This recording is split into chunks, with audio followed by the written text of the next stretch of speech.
Layla's got messages from me on Sundays. Hey, Layla. Yeah, Layla. Heart. Half Layla, half Layla, half Layla. Liz, I can't get away from Helen. No, you cannot. I never have a day off. Right. Coach Helen for YouFit Studio. Now, you're welcome. So Layla's thanking me for singing it. Most people would say, shush now, Helen. That's enough. It's too much, this gift of singing. It's too much for my ears to cope with because they're bleeding. Now, the cost of a coffee break. As I said, I don't mean in pounds and sterling, although it might mean in pounds. Now, what's interesting is that someone's perception, right? Someone's perception of where they are having a coffee break and binging or eating excessive calories, shall we say, can be two very different things, right? Now, I'm going to go through some examples. Granted, this was prior to where we are in the situation of lockdown, so I have used some very specific examples, although I'm sure if you get the general drift of where I'm going with this, you'll get it. Because at the minute, what I am finding actually, funny enough, is that people are having more breaks now because they're back at home, or they're generally finding ways to have more breaks because it's a means of having a coffee or a tea, except a coffee and tea never comes alone for some people. Not all people, granted. For some people, a hot drink comes accompanied with something else. And that something else is where the interesting thing is, along with the coffee, by the way. So, a little treat with a coffee or a little something, right? It can be very different to somebody's belief that they've wrecked their diet, right? That they've gone overboard with eating too much. But actually, if they were looking more towards what they're having with their coffee, for example, or their tea, they would be able to spot where the excessive calories were. I love working at home again. You know, when any animal decides to just ruin what you're doing. So this is where you feel like having an earthquake. It's not. It's because a giant dog is trying to get under a very small chair. Yes, it doesn't get any easier, this, does it? It's still entertaining for me. So any minute now, I'll start barking and I'll poop myself again.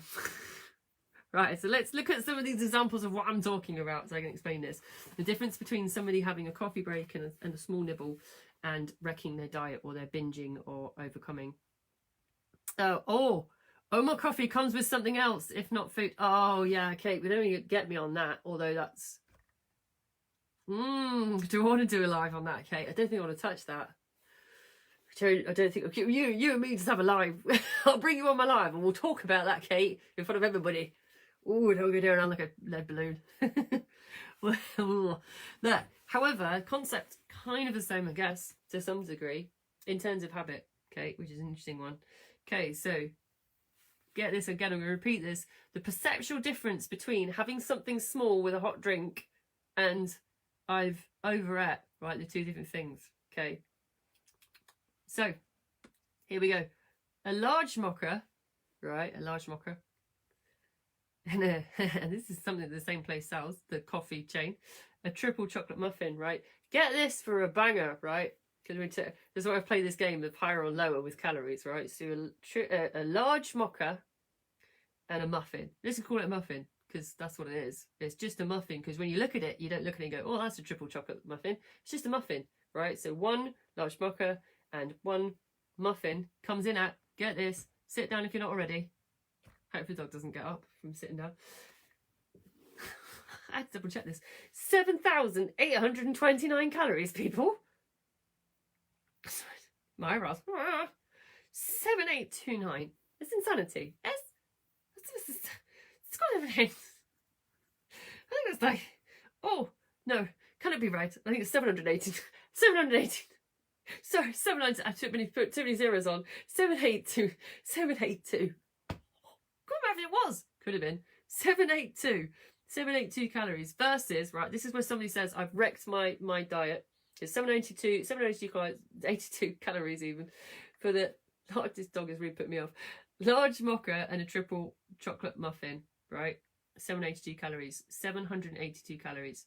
Versus, this is where somebody perceives that they've overate and they've wrecked their diet.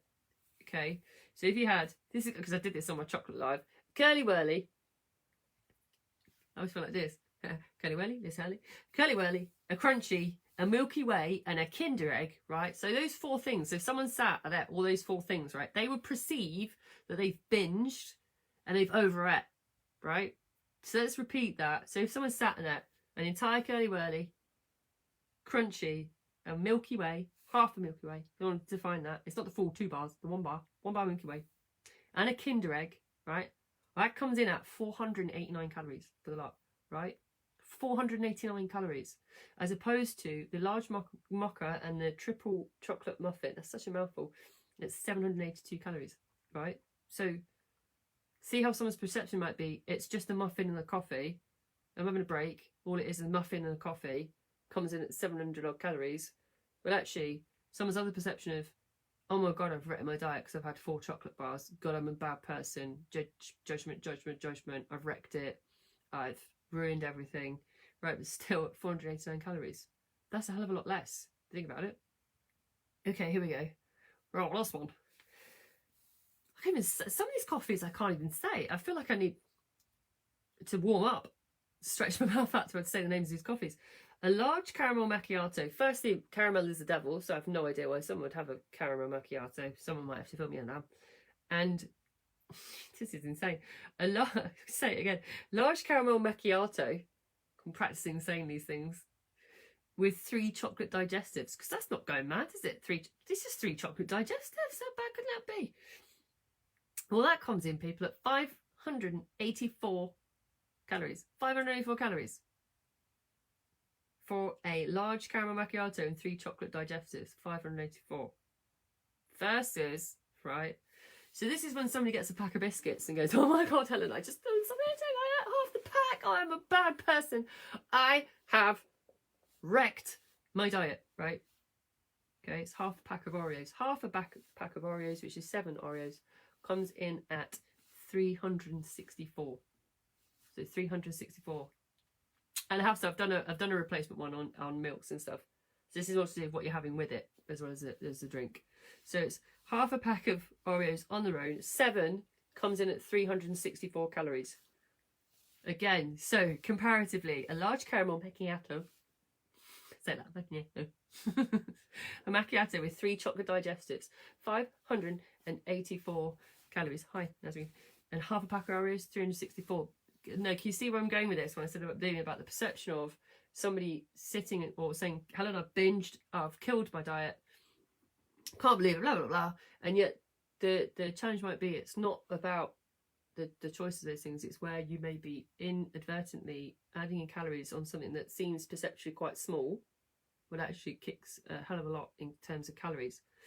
So let's go for one more before I do a summary of all the calories, because that's always fun. Oh, I can read my own handwriting. A large latte and slice of banana bread. Let's go on. Lockdown food. So large latte and a slice of banana bread from a well-known coffee shop, brand, place. Right, they write your names on everything, right? So a large latte and a single slice of banana bread. Wow, you bangers. Comes in at 679 calories. 679 calories. That's a lot. 679 calories, right, for the 2. Now, that compared to, again, somebody's in the office. Let's just set the scene. Somebody's in the office on the day rotated in, right? That once a week they're in. And it's somebody's birthday. And they bring in, do you know the ones? I tell you the ones they are. They're the ones from a supermarket. They're in the plastic top, right? Donuts. They're not Krispy Kremes, because God, Krispy Kremes, you could blow this out of the water straight away. But Krispy not Krispy Kremes. But you know, ones are just like the basic hop, with the icing on top, chocolate icing actually. So two chocolate iced ring donuts, right? And it's someone's birthday. Oh, Helen, I had 2 donuts today. I just wrecked all my food today. I just wrecked it because I had 2 donuts. Okay. It's 442 calories compared to the large latte and a single slice of banana bread at 679.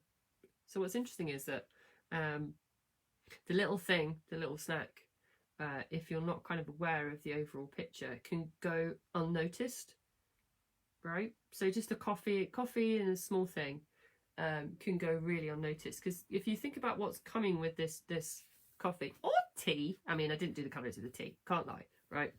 But if you think about if someone's going to a coffee shop pre this time, obviously, or if you're taking takeaway, because people are still doing that, right? So this goes through them: a large mocha and a triple chocolate muffin. So one muffin. I mean, I said triple chocolate, making it sound like it's more calories, but if you just said I had a muffin and a coffee, Helen, that's all I had, that doesn't sound like a lot of calories, right? I had one coffee and one muffin, one small muffin, Helen. Okay, cool. Or I had a macchiato and a couple of biscuits. Sound a lot, right? Or I had a latte and one slice of banana bread, and that's all I had. I don't understand why I haven't lost weight, right? And compared to somebody who says, Helen, I blew out the water, 4 chocolate bars back to back, just sat in at the mall, had a half a pack of biscuits. Oh my god, half a pack of biscuits. Sit. No, just reenacting the voice. It's not really what people say. I'm just being dramatic. Well, then I sat and had 2 whole donuts. I had donuts for ages, and I just sat in the office and just ate them. Oh my god. You see how perception of calories versus the reality of calories can be very misleading. And actually, if you're not aware of that stuff, you're not looking at those behaviours, and you're creating a habit of saying actually just a little something with a coffee that's not a big deal. It's only some of the times with some clients I'll say to them with things like this, I go, right, okay, well how many calories was that muffin? Oh, it's a couple hundred. How much was the coffee with it, right? This is where it gets interesting, because if I put all the coffee and snacks all together, right, so all the coffee all together with all the stuff that was with it, right, it comes to 2029 calories, right? If I am doing bunny, I'm going to, warning, incoming bunny ears, bad food. I gave you a warning I was going to do it. Bad food.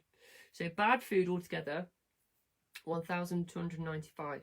So it's 2,029 calories for the unseen, to some degree, unseen coffee and small thing, right? As opposed to 1,295 for all the bad. I keep doing that. It's obsessive now. Bad food, right?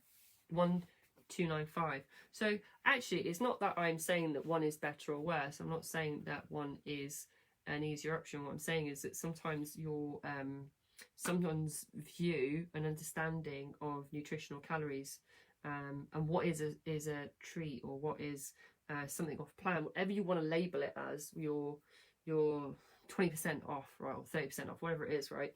The reality of what that's doing as opposed to what they perceive to be eating off plan can be very, very different, right?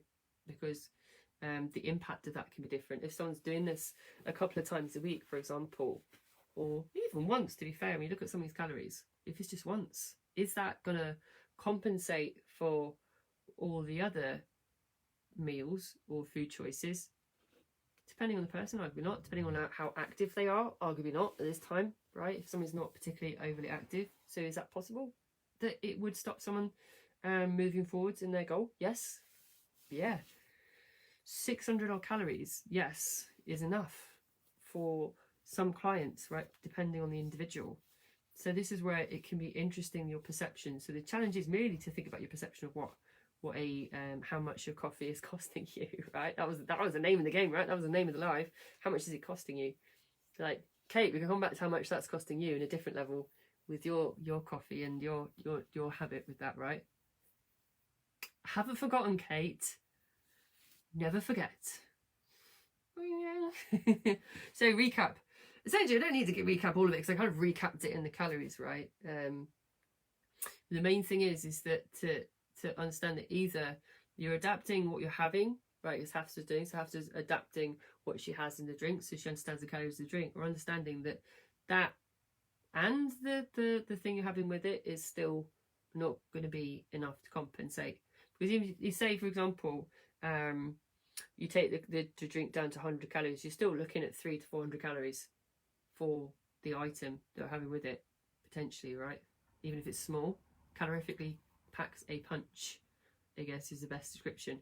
So I guess the solution is like Hafsa's doing to adapt and change the calories, or to be aware of your overall diet more, right? To be more mindful and aware of it, and then understand where you're making those decisions, or where you could adapt and change those decisions elsewhere, or how often you're making the decisions right now. Because if this is something that's happening more than once a week, maybe, I mean, I've had it once a day. I've had it with the client where it's once a day. Legitimately, it has been once a day with the client. However, their perception of that being actually something that was stopping them losing weight was very, very different, just because they hadn't actually looked at it in that way, or conceived that they could be consuming as many calories. Did that individual stop for a period of time entirely? Yes. Did that client then lose weight? Yes, they did. Right, they did. And now we talk about it. So if that individual needs to lose weight, then they have to stop having the coffee and the biscuits. That's it. Now, do they bring that back in when they want to stop losing weight or stay in the same weight for a bit? Yes, they do. It's a conscious decision, because they now understand how much the calorie impact is having. So there you go. So understand what your coffee and nibble is costing you, and then make a decision, right? With the support of a coach, ideally. So similarly, there's similar vein tomorrow, because this is happening as well. I'm not eating that much. You don't understand why I'm not losing weight. Whoa. We'll get in some calories again tomorrow. In the meantime, have a lovely evening, and I will catch you tomorrow.